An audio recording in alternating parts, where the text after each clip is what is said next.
You spent 18 plus years pouring into your kids, and now they're grown. So what happens when they make choices you wouldn't make? Marry someone you didn't expect and stop asking your advice. In today's episode, Bryce and I are wrapping up our Picking Your Battles series with the hardest stage yet, adult and married children. And friend, there's much grace in this conversation for you. Welcome to Bringing Hope Home. We're Bryce and Colette Schaffer, and we're on a mission to bring God's hope, healing, and practical strategies right into your living room. And we're back to Bringing Hope Home.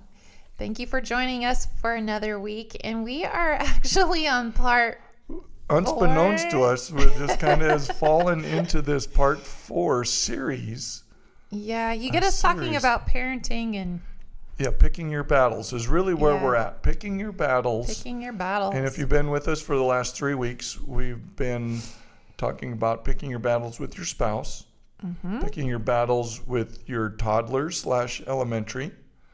And then we spent a whole podcast last time on teenagers. And we really loved our teenagers. Yes. So that was so much fun. They were a lot of fun. And that's what we teach. I taught, middle school and high school. And yeah, it takes a special kind of person to love to teach middle school. We both loved middle school kids. Yeah, you have to ride the wave. And I go down into the elementary a lot because our buildings are connected, and sometimes you just have to be down there. And I think, I don't know if I can handle that all day, every day. But there are people that are graced to that. Yeah. But yes, we have a lot to say about teenagers. So that was its own podcast. And so today we're going to get into the last part, the section 4 of this little series that we've created for ourselves on what battles to pick with your adult children. Adult children. So, the young adults. Young adults are different than your kids that are married. So that's why we decided to pause and add a fourth one. Because of that. And really this is about a month ago now when we put this on air for everybody to listen to, but you kind of just leveled up. Everybody leveled up with graduating from their schools. So some of you out there might have leveled your kid up out of school now and they're going off to college. And so that requires a whole different mindset as the parent. Right. And how to pick your battles, because there are some battles that you should still fight with them, and the operative word is with. Yeah. But there's a lot of things that is out of your control. They are out of the house. Yeah. And unless they share with you some things, your hands are tied. Yeah. Really. I remember that first summer. That each one of our kids, they graduate, and not like that day is the magic day, but you almost get to that day, and then we start saying to them, well, they ask us, well, can I do that? And we turn to them and say, well, would you like to do that? And should you do that? And they're like, tell me yes or no. Yeah, that's right. That's what they tell us, because they're so used to us helping them dictate their life. Yeah. But that summer that they graduated and moved on, we started asking them that kind of a question, a different line of questioning.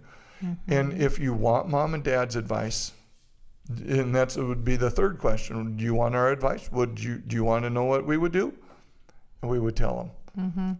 Even in picking the college, with our oldest, he had a hard time he picking was down to college. 2. He was vacillating. Down to 2, and I think I've shared that story before. But just walking through him, I knew what he should do, and had had a direction in my heart. Yeah. But when it finally came down to it, he had to make that decision, and he said, "How come you didn't tell me? If you had that piece." Well, back up, because you confirmed it to him. I confirmed it. Yeah. Because he came to us one evening and said, Mom and Dad, I've made my choice. Yeah, I don't think I'm supposed to do the direction that he was going. I think I'm supposed to do this. And then I could confirm it and say, you're right. I heard from God too that that's the way you're supposed to go. And he's like, well, why didn't you tell me? But I said, well, and that's the reason I can confirm that you heard right. Yes. Again, that he heard for his life. I can be that confirmation. Just like in spouses, you should use your spouse's confirmation of hearing from the Lord. God's not going to tell you two different things. Yep. You need to have, if God is speaking to your heart, especially on something big like, a move or, a certain direction, he's going to confirm it with the both of you. Well, same thing with your upper teenage to adult children that are not married yet. God will use you to confirm things that he's speaking to their hearts. That's right. And so, because you are their sounding board at the moment. Yeah, you are there still. You're still connected to them as the role of a family member in a close one, like a husband-spouse or a husband-wife relationship. Yeah. And God uses that. Why? He gave Adam and Eve together as partners, and you see that partnerships throughout the Bible with a husband and wife. And so you kind of need that with your adult children for a while, because they are now like, now I have to have a checkbook. Now I have my money. When do I do this? How do I do this? And so you're helping them train, but again, you're not making that total last commitment step in all of it. And again, we said this when it was talking about the elementary, picking your battles. You want to start to create a safe place for you and your kids to start having a conversation. And it's interesting, when they get to be teenagers and above, into college age, they feel more comfortable with one of you than the other sometimes. And I know that was the case with us. I would get a little more, what would we say? You're kind of passionate about things, and my tone kind of gets raised up and a little more bitey and a little bit more quick. And so, like our oldest son would not talk to me sometimes because I wasn't the safe place. But at the same time, I knew when he called from college, there was something that he needed an answer to. Our kids usually call me if they need the heart advice, and they call you if they need the practical advice. The practical. And so money. Even money. They need money. How do I?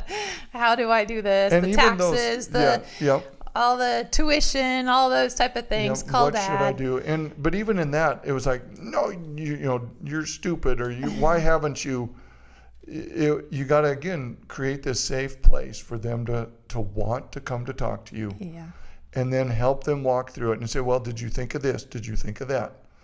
Okay, now that you didn't do that, now your repercussions are, and you have to do it this way. That's how you help them walk through those did you think ofs, and that's that early adulthood stages as they're figuring out their life on their own. And you are not to be making their life choices for them at that point. Yeah. They will resent you later on. I think the hardest battle is when they are going off on their own. They will form their own opinions. They have, and again, colleges. I hate to even have kids go into that. Under the bus a little bit, but they have, professors. They have other friends now speaking into them, and sometimes their views change on things that you have taught your whole life, and then all of a sudden their opinions change. So those are some battles. You have to know when to have the discussion and when to say, okay, this is your life and you get to make those choices. And it becomes less and less. Those are the times that you really have to watch how much that you are giving into how much you are going to have a heated discussion or something like that, because kids could turn and say, well, I don't want to talk to mom and dad at all because they're going to be closed-minded or they're going to be. So you have to approach topics, especially that are going to be hard or touchy, a little differently. Or they've chosen a different route than you. Yeah. And it's like, why would you pick that or choose that or think that? Mm-hmm. And it's one of those where you have to lovingly just, know that did you train up a child in the way they should go? Yeah. That they should not depart from it. And so you start praying and believing for that child that they hear God's voice and that they know God's voice and that they're hearing and obeying God's voice. I think you really have to dedicate them again to God, because, you have them as a baby, and it's kind of easy to dedicate them back to God. Oh, thank you, this little precious gift, I dedicate them back to you, God. But they're in your arms. You're caring for them, and you're still in control of their little life. But when they go off to college or wherever, they move out of the house, to say, God, here they are. Yeah, I did the best I can. I did the best I could. Don't be feeling guilty that you missed it. Don't do that to yourself. Their life is just starting growing. And so, but to have faith that, okay, God loves them and he's going to walk with them. And you can pray that the eyes of their understanding be enlightened. You can pray for protection over them. But again, they're now getting out of your covering on their own. And it's kind of that middle area where they can run back and forth. And I talked to one dad, and they said, well, what if you don't like their choices and where they're headed on certain things? That's not what I want for them. Excuse me. And I say, yeah, I get it. Mm-hmm. However, you are not them and they are not you. Mm-hmm. And so you can, again, help question them through, make sure they've thought everything through. You're not going to like all their choices, but that's okay, because that's not your life. Person, it's a different person. So and be okay with that. And then as every year stacks on it after high school, you become more of not their coach anymore or their parent. Their friend that they can choose to come to. Right. You start cutting those strings even more every year. Yeah. And then they find this spouse, hopefully. I mean, we're all praying for that, right? And for the most part, there's some that are, that aren't going to find that, and that's okay too. And that's another conversation. How long do you, stay in that role then as they get into their upper 20s if they don't have a spouse? Right. And so you are still their sounding board a little bit because they don't have a spouse yet. And so that's a different role, but you still cut the strings and you still walk them through it where they're being their own adult.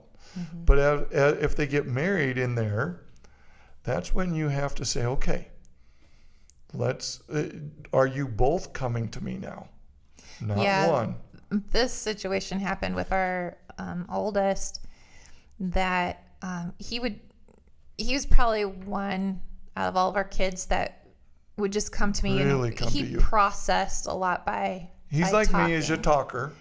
And so he would need to process with me. And so he would do that. Dad went to too many extremes, which is okay, fine.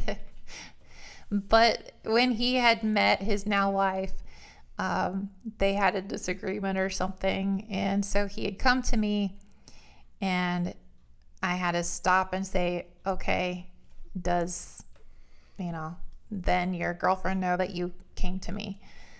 Well, I think she did and wasn't happy about it. I said, okay, from here on out, I said, I'm sorry, but you're going to have to come together.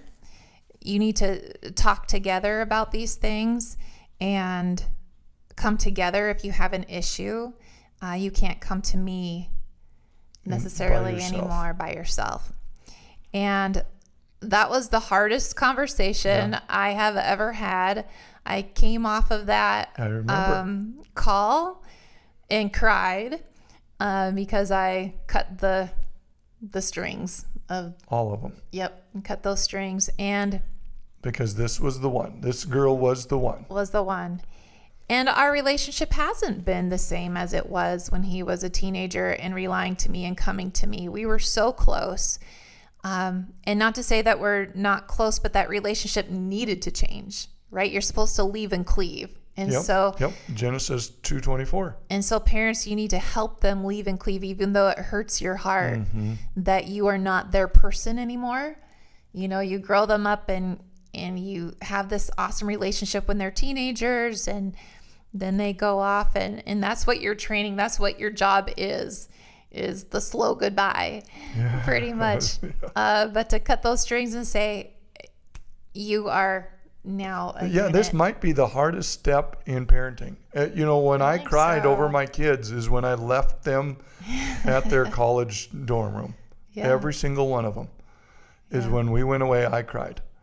I wasn't bawling, but I certainly cried and teared up and was very reflective. Yeah. Because everything at that point changes. And then when they get their spouse, everything is now changed. And so as a parent of those children and you're gaining a bonus daughter or son, and you don't want to isolate any of them. And now you're throwing in another family into the mix, other thoughts, other everything. So there's a few things too to avoid that I would, I just want to run through real quick, because I think they're worth everybody out there that's listening to know about these that you need to avoid. Number one, you cannot control every decision that they make, and then guilt them for their decisions, like coming for Christmas or New Year, any of those things. You can't be, controlling those decisions, and you should not be manipulating them with your money or anything like that. You are doing a disservice to them and hurting any relationship you could have with their spouse. So those are things to think about. Another one is you have to stop giving unsolicited advice. That's a tough one. We have a daughter that lives within a stone's throw with her husband, and we kind of have the closest thing you could have for a multi-generational living without being in the same house. They live, just right behind us, so we see them almost every day. And so this is really hard when you see all of their decisions every day.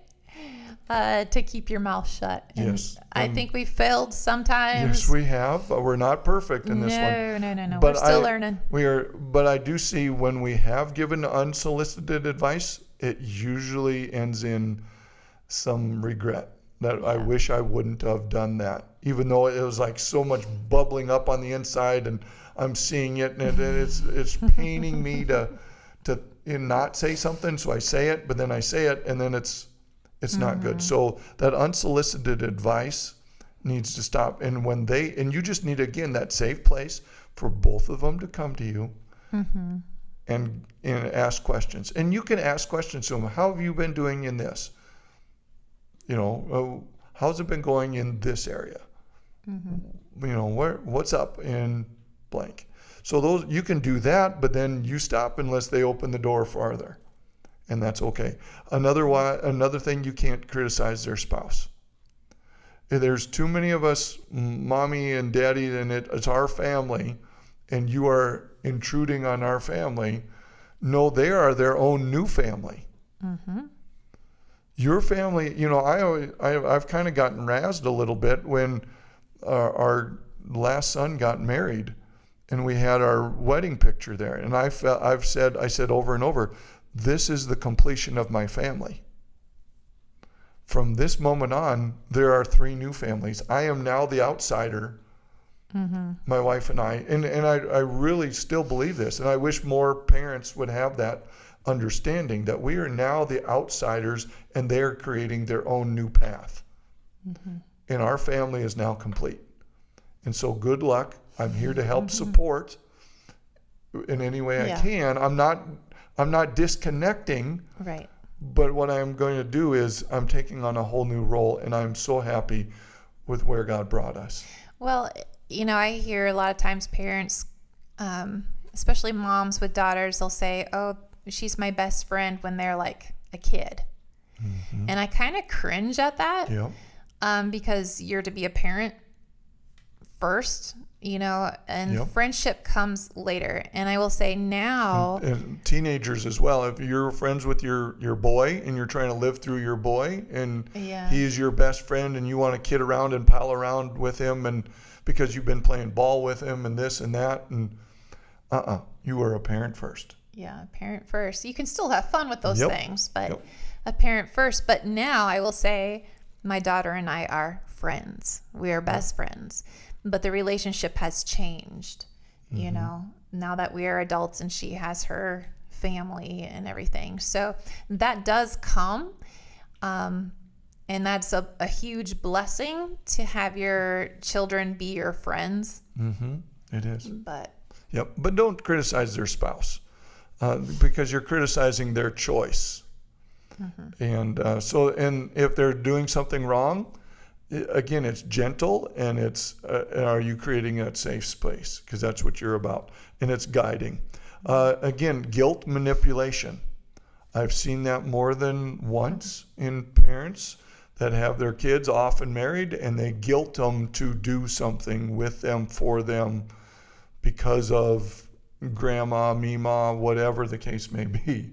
Mm-hmm. And so guilting them into something is not appropriate either.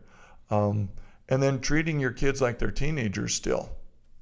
That's not helpful either. So those are just some things that, just a short list of things that you want to avoid that is kind of pretty prevalent out there because it's an easy trap to fall back into that. It's just like a lot of wives, you parent your husband because they act a lot of times like little toddlers, well, us boys do. And we're guilty of that. And so we rightfully get the toddler treatment. But at the same time, it's not, they shouldn't cohabitate like that together. So just remember that. So those are things. So what do you do with these? How do you pick your battles? Well, there are really no battles. yeah, there shouldn't be So any battles. really, I mean, now that we've said this is part 4 and I'm at the end of this, there really are no battles when they get married because it's their life. And so you are invited into their conversations now, into their choices. Mm-hmm. And you can pray for them, and you should. You should love on them, and you should be there to support them with your finances or your insights and whenever you can. And like some of my friends now, my guy, that have kids around our age, when do you cut the purse strings to the phones and the car insurances? And so there's all those conversations to have. But, just wait to be invited into those. And don't just spring things on them. And again, offer wisdom, not demand things of them. Or you musts. It's just, I'm going to give you my wisdom. Take it or leave it. This is what your dad's been through. This is what your mom's been through. Have you considered this? Yep. But again, it's usually if they have solicited some help. Right. Another one, again, I kind of already said this one, but pray more, panic less. Again, it's just, it is a hard thing to let go. Yep. And you constantly have to cast, I love 1 Peter 5:7, to cast your cares on the Lord, for he cares for you. He cares for your kids. And at every stage is a different casting. Yeah. And I would say as an adult, children, I think we've had to cast more than ever because it's not in your control anymore. It's not in what you can do. And so you don't have that influence. But again, if you've trained them up in the way they should go, you can hold on to that promise that they will not depart. It might look like they're wavering. It might look like they're making decisions that you're like, you want to get fearful of. But just know, okay, no, I know that they've been trained up. They love God. They're going to, and God's going to see them through. God's going to. So the big word then is be an encourager. You become a great cheerleader in their life. And say, I know you can do it. I know you can get through this. I know whatever. I know you hear God's voice. I'm believing this is going to turn out great for you. Those are. Yeah. When they come and talk to you about something, you say, well, have you prayed about this? What do you feel like God's speaking to your heart?